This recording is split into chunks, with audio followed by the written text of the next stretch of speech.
Alright folks, welcome to another review. I'm at an airport currently, and it's not going to be ideal. Also, I've already said this once because a new card just got revealed while I was uploading the first iteration of this video, but it's Galakrond, so I got to get it into the video. So ignore the part here in a few minutes where I say, welcome to this video, because I'm going to be an idiot. So again, apologize for the audio quality at an airport. Cards got to get out, so here we are. That said, Galakrond for Warrior is here. And as you can see, he starts out drawing one minion, giving it +4/+4. You invoke him a couple times, he ends up drawing you 4 minions and giving them +4/+4, also equipping a 5/2 claw. And then the hero power gives your hero +3 attack. So a hyper aggressive version of Galakrond here where you can pump out tons of damage via that hero power, also via the claw. That's just like equipping an Arcanite Reaper, which some aggressive warriors have already liked to do for 5 mana, so doing it for 7 while also drawing 4 cards and buffing them a ton, particularly if those are charge minions like Leroy or Galakrond Elite, is just going to be absolutely insane. So I think this could absolutely be the top end of an aggressive warrior deck, as long as there are enough invoke cards to support that. And I imagine most aggressive decks are happy to run invoke cards that also give your hero +3 attack every time they invoke, because that's even more damage you're going to be pumping out. So Face Warrior, Pyro Warrior, whatever it is back. It may not be back immediately, but I think this is the kind of card that can absolutely support an hyper aggro archetype, and I'm frankly scared to see that in action. So Galakrond Azrath's End, yeah, I'm going to say this is potentially a 5-star card. I think it's really, really good. To be the last card review where I'm not safe and sound at home, still heading home from the battlegrounds for all of it, but we have 2 new cards to talk about. Wanted to get to these quickly. It's 2 new side quests. Up first for Druid is Secure the Deck. Nice pun here because it appears to be on a boat deck. 1 mana, of course, side quest, attack twice with your hero. Reward, add 3 claw spells to your hand. So getting 1 card and turning it into 3 is certainly a favorable sort of thing to do in Hearthstone. That's a lot of generation, and we have seen some claw synergy stuff out there like Gonk, so this could help you set up OTKs, but frankly it could also just be 6 burst damage or extra removal over a couple turns. I think it's pretty clear from a resource standpoint, that's a lot of oomph for 1 card being added to your deck. Now Claw doesn't get run on its own, but 3 claws all at once or separately still goes a long way. And in particular, you have Quest Druid that's attacking often in those early turns because maybe they don't have anything else to do, so they're hitting the hero power. So if you were to hit this early, you get those claw cards in hand.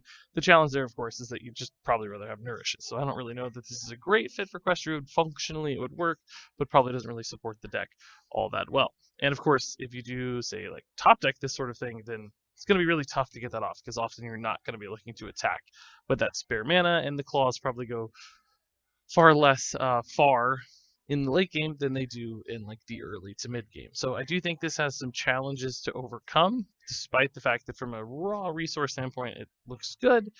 Nonetheless, from a kind of fitting into decks or fitting into Druid's game plan standpoint, and from a mana cost fit standpoint, I think Secure the Deck is probably going to fall short for most deck lists.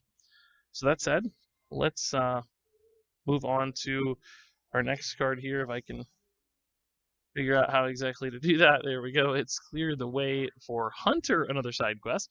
Again, of course, 1 mana.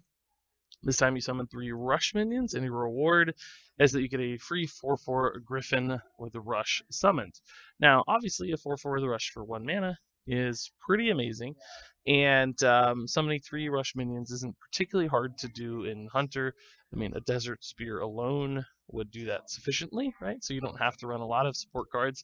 You also have things like Spring Paw that help you get there fairly quickly. So Hunter has Rush minions, that's not an issue. But again, with Clear the Way, I'm kind of feeling the same problem as with many of the side quests, and particularly one we just talked about, where do you want to play this early? Is this your turn 1 play? You give up a minion on turn 1. And is the 4/4 going to be swingy enough or big enough when it hits to make that sacrifice worth it? Because you got to run this in your deck. It's a slot taking up that could be something else. And a 4/4, although good and efficient for 1 mana, just doesn't have that much oomph, right? It doesn't go that far. I know that like Unleash the Beast is something we play for 6 mana and it's a 5/5, so it seems obvious. But Unleash the Beast, it feeds into Zul'jin better. It's, you get 2 of them right in a row, so it gives you something to do with those mid-game turns. It's not conditional like this, so it's not really a fair comparison to draw those right next to each other or compare those right next to each other. This has a lot more that has to line up and has to happen, and it has a time constraint. Top deck this, it's really bad. So I think for Clear the Way, there are some real challenges to getting this one to work. I think just because of the delay on it, and of course it doesn't always have a delay. You could summon 3 Rush minions immediately. Obviously, there are cards that do that. You can get yourself a full board of Locust, but then you don't have space for the 4/4 with Rush. So it's just, again, challenges to overcome for this one. I think it's going to feel more awkward and more delayed than anybody wants, and therefore it's probably going to fall a little bit short as well. So efficiency, basically not enough of these cards. They also have to pack a significant punch to have this much of a delay. And I think for both Druid and Hunter, their playstyles don't necessarily fit that sort of play. So 2 stars for Clear the Way, and 2 stars also for our previous card, Secure the Deck. And I guess those are your quick reviews.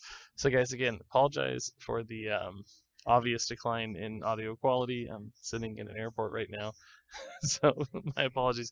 But I promise next time I'll be back home. Reviews will be better, and we'll finish this off with some great discussion and some great cards, hopefully, as well. That's it. Thanks much for watching, and until next time, game on.